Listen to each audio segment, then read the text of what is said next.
Քիչ առաջ հրապարակվել է Ռուբեն Վարդանյանի արձագանքը Հայաստանի մարդու իրավունքների պաշտպան Անահիտ Մանասյանի պատասխանին իր դիմում խնդրանքի վերաբերյալ։ Նա նշել է, որ հրապարակային գնահատական չի տալիս, սակայն ցավում է ստացված պատասխանի համար։ Վարդանյանը նաև ընդգծել է, որ այս պատասխանից հետո նոր հարցեր են առաջանում կապված Ադրբեջանում պահվող հայ գերիների պաշտպանության մեխանիզմների հետ։ Նրա խոսքով մինչ օրս հստակ չի ձևավորվել պատասխանատու համակարգ, որը կզբաղվի այդ մարդկանց իրավունքների և աջակցության ապահովմամբ։ Կան մարդիկ, ովքեր Բաքվի բանտերում պահվում են արդեն 6 տարի։ Այս ընթացքում Հայաստանի կառավարությունն այդպես էլ չկարողացավ նրանց հետ կայուն եւ հասկանալի կապի մեխանիզմ կազմակերպել ոչ երրորդ կողմի Բաքվում այլ պետությունների դեսպանատների, ոչ միջազգային կազմակերպությունների միջոցով։ Ինչու՞։ Ինչպես է ստացվում, որ Հայաստանի ներկայացուցիչները կարող են Ադրբեջան մեկնել առևտրային, տնտեսական եւ այլ հարցեր քննարկելու նպատակով, բայց չեն կարողանում կազմակերպել այց հայ գերիների կյանքի, առողջության եւ իրավական կարգավիճակի հարցերով։ Արդյոք մարդկանց ճակատագիրն առևտրային բանակցություններից առավել կարևոր չէ։ Ինչու մինչ օրս բանտարկյալներին ամենաանհրաժեշտ իրերը փոխանցելու նորմալ մեխանիզմ կազմակերպված չէ։ Մի շարք անձինք արդեն ավելի քան 1 տարի ոչինչ չեն ստանում։ Շատերը նորմալ հագուստ չունեն։ Հնարավորություն չկա ստանալ այն, ինչ իրականում անհրաժեշտ է, հաշվի առնելով նրանց տարիքը, առողջական վիճակը եւ պահման կենցաղային պայմանները։ Փոխարենը, եթե օգնություն ընդհանրապես հասնում է, այն կազմակերպվում է ոչ պաշտոնական, ոչ թափանցիկ եղանակով, առանց հաշվի առնելու բանտարկյալների իրական կարիքները։ Մարդիկ ստանում են ոչ թե այն, ինչ իրենց անհրաժեշտ է, այլ այն, ինչ որոշվել է փոխանցել նրանց ինչ-որ մեկի կողմից։ Սա օգնություն չէ, այլ ողորմություն։ Այստեղ պահվողների շարքում կան տարեց 70 տարեկանից բարձր մարդիկ, առողջական լուրջ խնդիրներ ունեցող մարդիկ։ Եթե ատամ չունեցող մարդուն չորամիրք են տալիս, դա օգնություն չէ։ Դա նվաստացում է։ Արդյոք այս ամենը հայտնի է վարչապետին։ Ով է անձամբ պատասխանատու այս գործընթացի կազմակերպման համար։ Ինչպիսին է հաստատված կարգը։ Ինչու այն չի պահպանվում։ Չեք համաչում։ Իսկ Թուրքիայի հետ հարաբերությունները պետք է լինեն բնականon, բայց բացառապես Հայաստանի շահերից բխող, հայտարարել է ուժեղ Հայաստան կուսակցության վարչապետի թեկնածու Սամվել Կարապետյանը։ Պատասխանելով իմ գործընկեր Աննա Սարգսյանի հարցին, նա նշել է, որ հայ-թուրքական հարաբերություններում կարևոր է հաշվի առնել ոչ միայն քաղաքական, այլև գյուղատնտեսության և հայ գյուղացու շահերը։ Արդյոք ձեր իշխանությունը պատրաստվում է գնալ գործող իշխանության վարած քաղաքականության հակառակ ուղղությամբ, թե շարունակելու եք հանուն լավ հարաբերությունների, թեկուզ մոռացության մատնել Արարատի եւ հայկական ազգային մի շարք սիմվոլների նշանակությունը եւ հրաժարվել ցեղասպանության պահանջատիրությունից։ Թուրքիայի հետ մենք ունենալու ենք նորմալ հարաբերություն, բայց Հայաստանի շահերից ելնելով, նույնիսկ Հայաստանի գյուղացիների և գյուղատնտեսության շահերից ելնելով, որովհետև ես շատ լավ հասկանում եմ, հենց բացեցինք սահմանները, մենք Հայաստանում գյուղատնտեսություն չենք ունենալու։ Դրա համար դա ինձ համար չի լինելու կյանքի խնդիր, մենք բոլորի հետ ունենալու ենք շատ լավ, նորմալ հարաբերություն, բայց ելնելով Հայաստանի և հայ ժողովրդի շահերից։ Իսկ ինչպես է պատկերացնում ուժեղ Հայաստան կուսակցությունը Հայաստանի արտաքին քաղաքականությունը։ Կկարողանա հավասարակշռված հարաբերություններ կառուցել ոչ միայն Ռուսաստանի, այլ նաև Արևմուտքի, Եվրամիության և Չինաստանի հետ։ Կարապետյանը պատասխանել է։ Մեր գլխավոր նպատակը լինելու է կառուցել բոլոր այն երկրների հետ և կազմակերպությունների հետ, ինչից Հայաստանը և հայ ժողովուրդը կարող է օգուտ ունենալ։ Բացարձակ նշանակություն չունի երկրների անունները, նույնիսկ Մոզամբիկից, եթե մենք կարողանանք օգուտ ունենալ, մենք Մոզամբիկի հետ ունենալու ենք շատ լավ հարաբերություններ։ Իսկ ինչ վերաբերվում է եվրոպական երկրներին, ես միշտ իմ հայտարարություններում, եթե ուշադիր եք, եթե այդ երկրներում կան մեր սփյուռքի մարդիկ, մենք նույնիսկ պարտավոր ենք ամեն ինչ անել, ունենալ այդ երկրների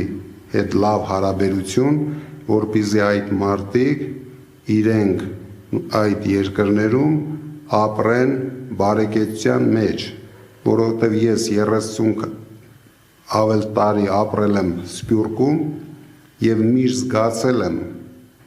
ինչքան կարևոր է քո պետության ղեկավարի եւ ղեկավարության վարած քաղաքականությունը տվյալ երկրի հետ ցանկացած սխալ պահելաձև պետության ղեկավարի կողմից դա անդրադառնում է Սփյուռքի վրա շատ թանկ, ինչը որ հիմա մենք տեսնում ենք, կատարվում է Ռուսաստանում։ Ինչ վերաբերում է իմ ռուսամետությանը, իրոք ես Ռուսաստանին չեմ համարում մեծ թշնամի, համարում եմ բարեկամ երկիր, բայց ինձ համար գլխավորը Հայաստանը եւ ժողովրդի շահերն են։ Սամվել Կարապետյանը անդրադարձել է նաև վարչապետ Նիկոլ Փաշինյանի իր հասցեին հնչեցրած մեղադրանքներին։ Վարչապետը արդեն 8 տարի է այդ կարգավիճակով ղեկավարում է Հայաստանը։ Ձեզ ուզում եմ գաղտնիք բացել, որ դուք շատ ուշադրություն չդարձնեք վարչապետի ասածներին։ Վարչապետը անցյալ տարի երբ գնացել էր Չինաստան, դուք գիտեք, այնտեղ կան ռեստորաններ, հատուկ սնկերի ռեստորաններ, որոնք մարդկանց մոտ գալյուցինացիա են առաջացնում։ Ինքը այնտեղ փորձել էր, դուրը եկել էր եւ իմ ինֆորմացիայով մոտարապես 1 տոննա հետը առել բերել է Հայաստան։ Մինչ Սամվել Կարապետյանը մամուլի ասուլիս էր տալիս, կառավարության շենքում լրագրողների հետ հանդիպում էր նաև Նիկոլ Փաշինյանը։ Նա իր ավանդական ճեպազրույցում պնդել է, որ Տաշիր համայնքում վերջին տարիներին իրականացված հիմնական ներդրումները կատարել է պետությունը, ոչ թե Սամվել Կարապետյանը։ Փաշինյանը խոսել է նաև ներքաղաքական զարգացումների, իր ձևակերպման ֆեյք թեկնածուների եւ մայիսի 9-ին Մոսկվա չմեկնելու մասին։ Ռուսաստանի Դաշնություն կատարած իմ այցի ընթացքում ապրիլին Ռուսաստանի նախագահին տեղեկացրել են, որ քարոզարշավ բերումով չեմ կարողանա մասնակցել մայիսի 9-ի միջոցառումներին եւ արդեն հայտարարել ենք, որ քարոզարշավի ենք եւ մասնակցելու ենք քարոզարշավի եւ էլի ես սովորություն չունեմ մեկնաբանել են հայտարարությունները, որը անձամբ չեմ լսել եւ տեղյակ չեմ, բայց ընդհանրապես զվարճալի է լսել, որ որևէ մեկը, որը ընդհանրապես տեխնացու չի եւ չի կարող լինել, հայտարարում է, որ ինքը ընտրություններում հաղթելու է։ Մենք այնտեղ դպրոց են կառուցել, ճանապարհներ են կառուցել, սուբվենցիոն ծրագրեր են կառուցել եւ այդ ընդհանրապես տրամաբանությունը, որ ինչ որ անձ Եթե տանձինք, այսինքն Հայաստանում անձեր կան, տենց բդեշխային տրամաբանության ինչ-որ տարածքներ կապում են, փորձում են կապել իրանց հետ։ Այդ անձինք ինչքան ներդրում են արել, 10 անգամ գողացել են։ Այդ թվում էլեկտրաէներգիայի հավելագրումներ անելու տրամաբանությամբ։ Ես ընդհանրապես ոչ միայն դեմ եմ, այլև թույլ չեմ տա, որ Հայաստանի որևէ տարածքի անուն կապվի որևէ անձի հետ, որովհետև այդ մարդիկ այդ տարածքի հետ կապ չունի։ Այդ տարածքը իրանց համար գողության, հանցավոր գործունեության, բդեշխային հարաբերություններ հաստատելու տարածք է եւ որտեղ ազատությունը չի մտել, այդ ազատությունը մտնելու է։ Հատիկ ձեռներից առնելու ենք բոլոր գույքերը։ Մինչ ճեպազրույցը Նիկոլ Փաշինյանը կառավարության նիստում էր, որտեղ խոսել է նաև ճանապարհաշինարարական խնդիրների մասին։ Նրա խոսքով հատկապես Երևան-Գյումրի ճանապարհների վիճակը մտահոգիչ է։ Նա անդրադարձել է նաև Գյումրու նոր շատրվաններին, ընդգծելով, որ երաժշտական ձևավորումը վերանայման կարիք ունի։ Այն դեպքերում, երբ որ մենք ժամանակահատված ենք ունենում, որ քաղաքային իշխանությունները ինչ-ինչ պատճառներով որոշում են, որ տենց մեկուսացած աշխատեն եւ կառավարության հետ նորմալ չեն համագործակցում, դրա հետևանքները երևում են։ Եվ դրա հետևանքները երևացին եւ Երևանում եւ Գյումրիում էլ ահավոր ձև են երևում։ Ես այն օրը մի հատ ահավոր տեսարան էր, երբ որ Գյումրիի անի թաղամասում սենց փոսերի միջով ուղակի երթևեկում ես Գյումրի ցուցանակը, հենց որտեղ գրած է Գյումրի ցուցանակից 3 սանտիմետր այն կողմ սկսում է գերազանց որակի ճանապարհը, այսինքն Գյումրիից դուրս եկար գերազանց որակի ճանապարհը։ Այս ամեն ինչը նրա հետևանք է, որ քաղաքային իշխանությունները երկար ժամանակ եւ այսինքն ինչ չգիտեմ, ինչ նկատառումներով չեն համագործակցել, այսինքն փակված ինչ են մտածել, չգիտեմ, նույնն էլ Երևանում։ Եվ բայց հիմա ինչի համար եմ ասում։ Հիմա այս տարվանից մենք մեր 500 կիլոմետր ճանապարհների տրամաբանության մեջ Երևանի համար պետք է 50 կիլոմետր ճանապարհ նախատեսենք, այսինքն 500-ի մեջ,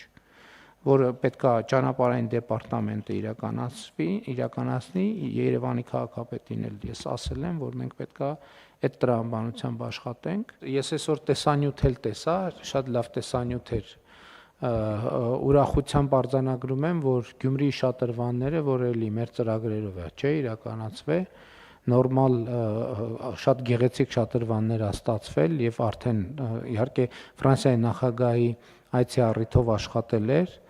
բայց պարոն Արուշանյան, այնտեղ երաժշտական մենյուին առանձնահատուկ ուշադրության անհրաժեշտություն կա եւ իհարկե ծիծաղում ենք, բայց հարցը լուրջ է, այնպես որ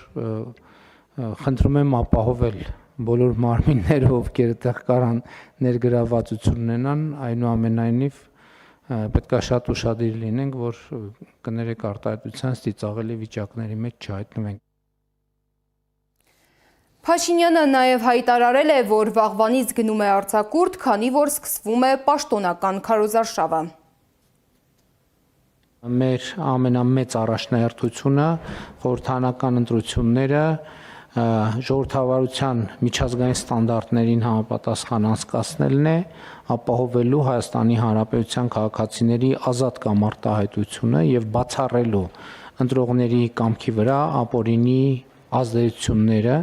եւ իհարկե մինչ այս պահ մեր իրավապահ մարմինները ահռելի աշխատանք են իրականացրել, բայց նաեւ պետք է զգոնությունը չթույլատրել, որպեսզի բացառվեն ընտրակաշառքների եւ այլ ապօրինի միջոցների ազդեցությունը ընտրությունների արդյունքների վրա, որովհետեւ մենք 2021 թվականին պատկերացրեք այդ պայմաններում կարողացել ենք միջազգային չափանիշներին համապատասխանող ընտրություններ անցկացնել, բնականաբար հիմա առավել վստահ ենք, որ ի վիճակի ենք դա անել եւ անպայման կանենք դա եւ քարոզարշավի ընթացքի օրինական ապահովումը նույնպես շատ կարեւոր է, մեր իրավապահ մարմինները պետք է ուշադիր լինեն քաղաքական ուժերի քարոզարշավի համար բնականon պայմաններ ստեղծելու առումով։ Ընտրությունների մասնակից ուժերը հայտնի են, ցուցակները եւս։ Ընտրապայքարում ներգրավված են թե տարիների փորձառություն ունեցող քաղաքական ուժեր, թե նոր ձևավորվող թիմեր։ Ովքեր են փորձում վերադառնալ քաղաքական առաջին գիծ եւ ովքեր պահպանել իշխանությունը, ռեպորտաժում։ Ազդեցիկ խաղացողներ, նոր ուժեր եւ դեռ ձևավորվող նախաձեռնություններ։ Շարունակում ենք ներկայացնել ազգային ժողովի ընտրության ցուցակն ու վարչապետի թեկնածուների անունները։ Ցուցակի 10-րդ համարը Հայ ազգային կոնգրեսն է։ Ղեկավարն ու գաղափարական առաջնորդը Լևոն Տեր-Պետրոսյանն է, սակայն նա ցուցակում չկա։ ՀԱԿ վարչապետի թեկնածուն կուսակցության փոխնախագահ Լևոն Զուրաբյանն է։ 11-րդ համարում Հանրապետություն կուսակցությունն է։ Կուսակցության առաջնորդ Արամ Սարգսյանը տեղեկացրել է վարչապետի թեկնածուն ինքն է լինելու, որովհետև կարծում է, որ Հայաստանի խորհրդարանում պետք է լինի ամբողջությամբ արևմտյան արժեքներ պաշտպանող քաղաքական ուժ կամ ուժի ներկայացուցիչ։ 12-րդ ցուցակով Քրիստոնյա ժողովրդավարական կուսակցությունն է, որի ղեկավարը Լևոն Շիրինյանն է։ 2018-ի ընտրության արդյունքով կուսակցությունը խոստացել է սատարել Նիկոլ Փաշինյանի կառավարությանը, սակայն նաև հանդես գալ որպես արտախորհրդարանական ուժ երկրում ժողովրդավարական սկզբունքների պահպանումն ապահովելու համար։ 13-րդը Ալյանս առաջադիմական ցենտրիստական կուսակցությունն է, որի ղեկավարը Հայաստանի ազգային ժողովի նախկին падգամավոր Բարգավաճ Հայաստանի նախկին անդամ Տիգրան Ուրիխանյանն է, որի գրանցումը ԿԸՀ-ն մերժել է։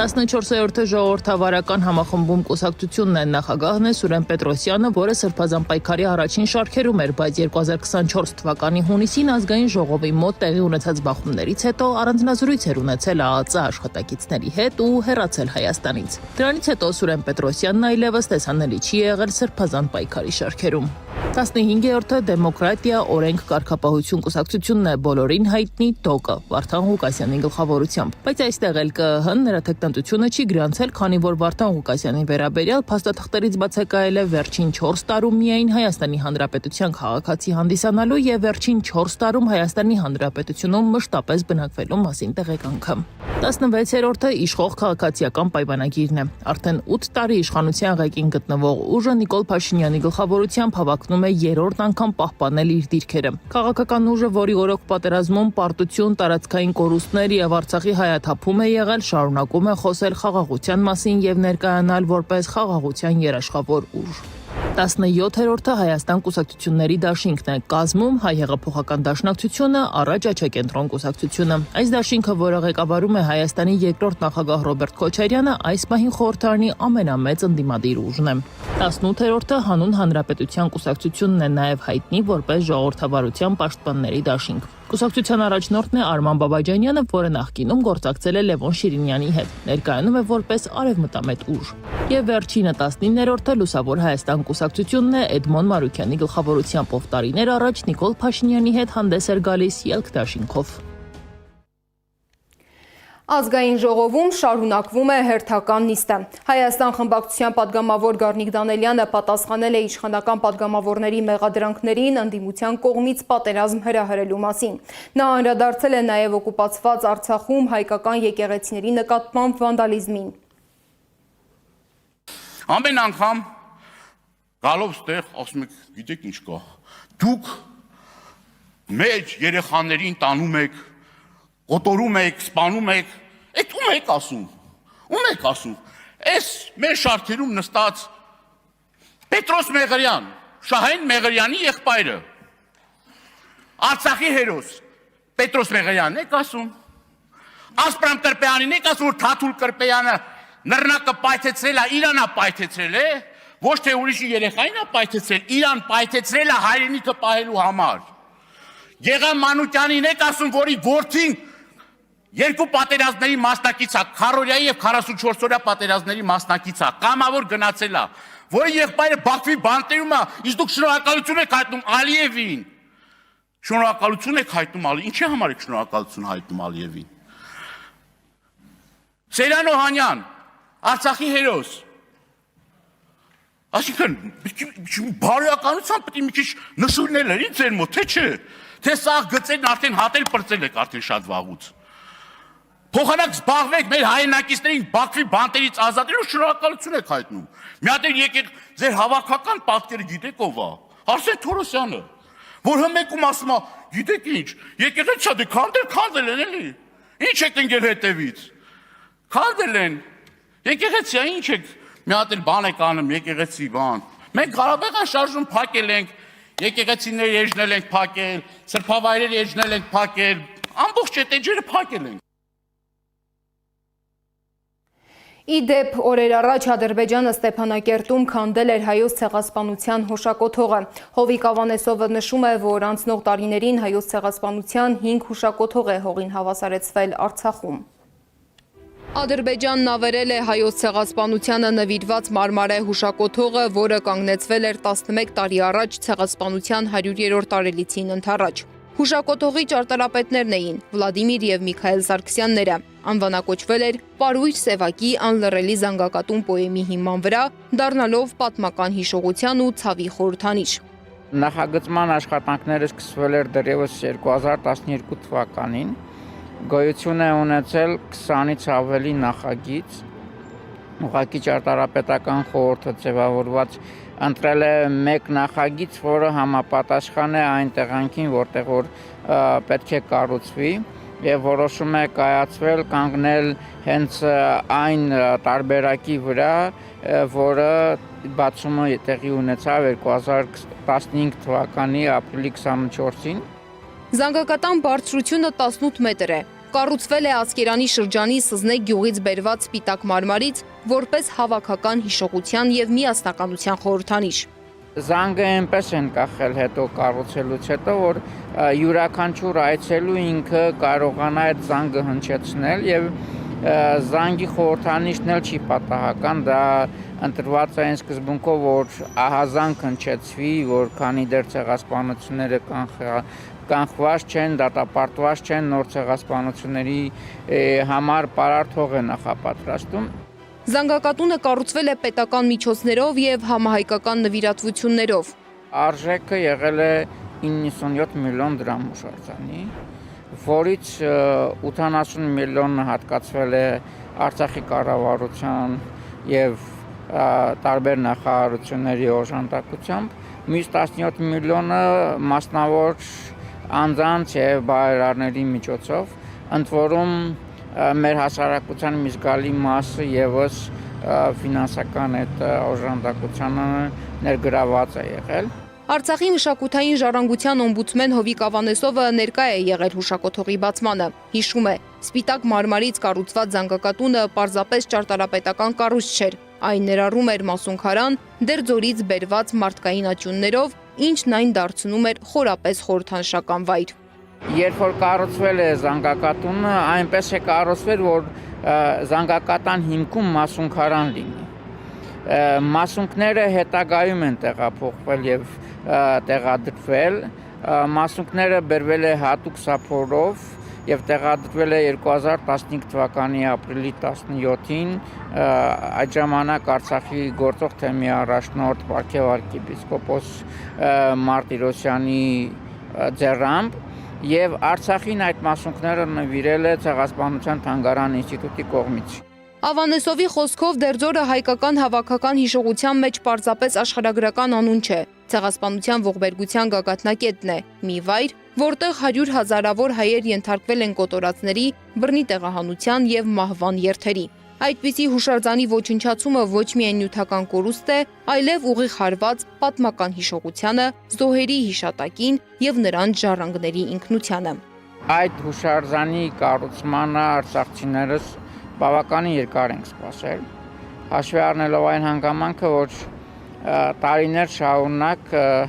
Արցախից գալիս էին Ծիծեռնակաբերդ ապրիլի 24-ին, այնպես է, որ այդ հուշարձանի բացումից անմիջապես հետո էլ այդ ավանդույթը շարունակվել է, բայց Արցախում եւս ունենք նման հուշակոթող, որտեղ որ ցեղասպանության յուրաքանչյուր տարելիցի ծաղիկներ են խոնարհում, հիշում ենք արդեն հայոց ցեղասպանության սրբադասված զոհերի հիշատակը։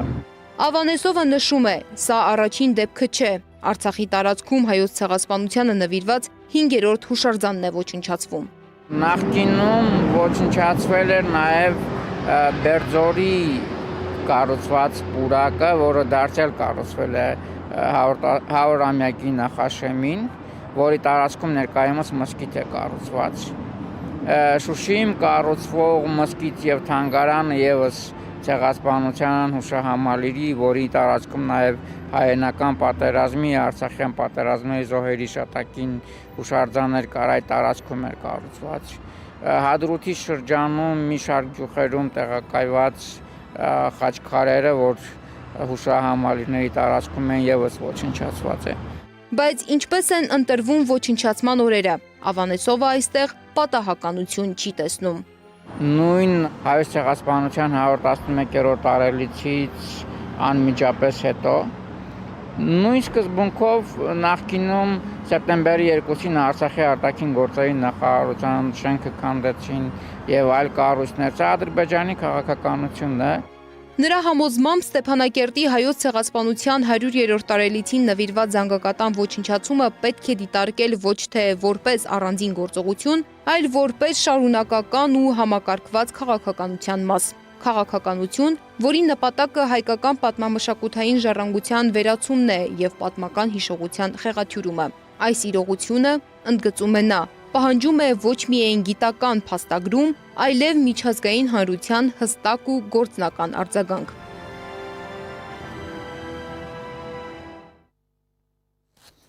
Իսկ Լատվիայի նախագահը ազգային ժողովում է։ Արծվիկ Մինասյանը ողջունել է Հայաստան այցն ու միաժամանակ մեղադրել եվրոպացի առաջնորդներին նախընտրական այս շրջանում օտարերկրյա միջամտության ուղիղ թիրախավորված ձևով ՔՊ-ին աջակցելու համար։ Նախ ողջույն պարոն նախագահ, լավ է որ եկել եք, բայց լավ է որ Հայաստան եք եկել, բայց դուք գիտեք նաև որ Հայաստանում ներկայումս նախընտրական փուլ է եւ այսօրվա իշխանությունը, որ խոսում է այդքան օտարերկրյա աջակցությունը բացառելու մասին, բացահայտ այս օրերին հենց ուղիղ թիրախավորված իր աջակցությունն էր բերում, Հայաստանին չի աջակցությունը, Հայաստանում գործող իշխանության աջակցությունն է։ Սա իգիտություն եւ բոլորը իմանան, թե ինչպես է հերթական անգամ իշխող քաղաքացիական պայմանագիրը Նիկոլ Փաշինյանի գլխավորությամբ օգտագործում օտարերկրյա ուժերը սեփական աթոռ եւ իշխանությունը պահելու համար։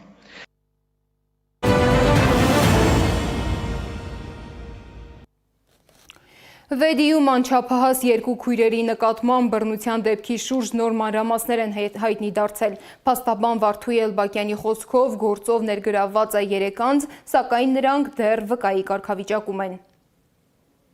Փետրվարի 12-ից սկսած մասնավորապես 15 տարեկան երեխայի նկատմամբ սեքսուալ բնույթի գործողությունների մասով հարուցվել է քրեական վարույթ եւ արդեն այսօր մայիսի 6-ն է եւ այդ վարույթով դեռևս չունենք ձերբակալված անձ։ Չունենք անգամ մեղադրյալի կարգավիճակ ունեցող անձ։ Եվ եթե քննչական մարմինը, օպերատիվ մարմինը եւ ընդհանրապես պատկան մարմինները տեղում լինեին, դատախազությունը նաեւ, ապա չէր լինի հաջորդ դեպքերը, որը շարունակաբար կրկնվել է 17 տարեկան անչափահասի նկատմամբ։ Փաստաբանը նշել է նաև, որ 17-ամյա աղջկա վերաբերյալ արդեն կա դատաբժշկական եզրակացություն, որը ըստ նրա համընկնում է երեխայի պատմածի հետ։ Մենք սահմանկեցուցիչ փաստեր ունենք այս պահին մեր ձեռքի տակ, որը ոչ թե մենք պետք է հավաքագրենք, այլ իրենք պետք է արդեն իսկ դրանք ունենային։ Ու մենք խոսում ենք, թե ինչի այս մարդիկ մինչև հիմա կալանավորված չեն, այն պարագայում, երբ մենք ունենք ընդամենը մեկ գրառման համար կալանավորված սրբազան։ Հիմա սրա պատասխանը մեզ ով է տալու, հասարակությանը ով է տալու, ինչի են պահում այս մանկապիղծներին, ես չգիտեմ ինչի են պահում, բայց այն, որ այս մանկապիղծները հատուկ արտոնյալ կարգավիճակներից են օգտվում։ Էլբակյանը հայտնել է նաև, որ քննչական կոմիտեում տեղի ունեցած վիճաբանությունից հետո ձերբակալվել է աղջիկների հորեղբայրը։ Ես հորաքրոջ ինձ տրված տեղեկատվության Խաչատրյան ազգանունով մի անձ իր համարից զանգահարում է երեխաների հորը։ Հայրը չի պատասխանում բայց վերցնում է հեռախոսը եւ որ տեղեկանում է, որ ոստիկանությունից է, եղբորը տեղեկացնում է, որ ոստիկանությունից զանգել են իրենց։ Դրանից անմիջապես հետո երեխաների հորեղբայրը հետ է զանգահարում այդ հեռախոսահամարով եւ ո՞մը ներկայացած Խաչատրյան ասում է, որ երեխեքին հենց հիմա մեքենա են ուղարկում, երեխեքին վերցրեք, եկեք քննչական բաժին։ Ասում են, իսկ դուք փաստաբանների հետ կապվել եք, որ հիմա մեզ եք զանգում եւ կանչում եք, չգիտեմ արդեն ինչ խոսք ու զրույց է լինում, Խաչատրյանը այս ամբողջ ինֆորմացիան տալիս եմ հորաքրոջ կողմից տրված տեղեկատվության հիման վրա, բայց միանշանակ վստահ եմ, որ այդպես է տեղի ունենում, Խաչատրյանը սկսում է հայոյանքով խոսել հորեղբոր հետ։ Հորեղբոր հետ խոսելուց հետո հորեղբայրն ասում է սպասի ես կգամ, պատկերացրեք, որ արդեն հորեղբայրն է որոշում այս երեխեքի ճակատագրով զբաղվել,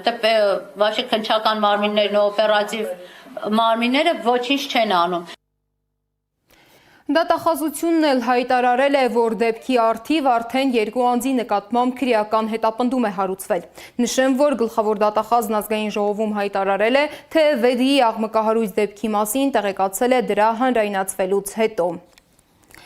Հանրային մեծ հնչեղություն ստացած մեկ այլ դեպքով 3 մեքենաների մասնակցության վթարի գործով 19-ամյա Վարդան Մարկոսյանի նկատմամբ տնային կալանք է սահմանվել 2 ամիս ժամկետով։ Հիշեցնեմ, որ վթարից հետո նա տեսանյութ էր հրապարակել, որտեղ դիտում էր իր մասին ռեպորտաժն ու ծիծաղում։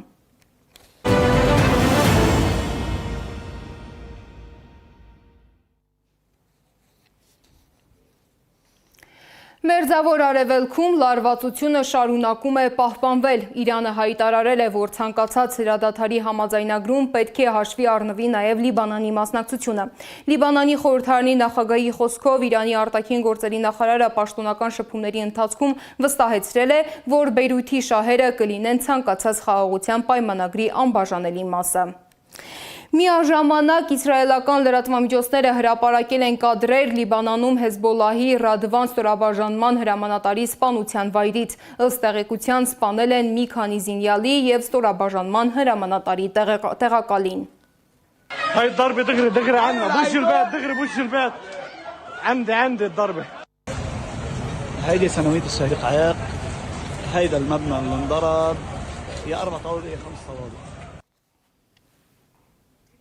Մակրոնը հեռախոսով զրուցել է Իրանի նախագահի հետ։ Մակրոնը դատապարտել է Արաբական Միացյալ Էմիրությունների քաղաքացիական ենթակառուցվածքների եւ մի քանի նավերի դեմ անհիմն հարձակումները։ Նրա խոսքով բոլոր կողմերը պետք է անհապաղ վերացնեն Հորմուզի նեղուցի շրջափակումը։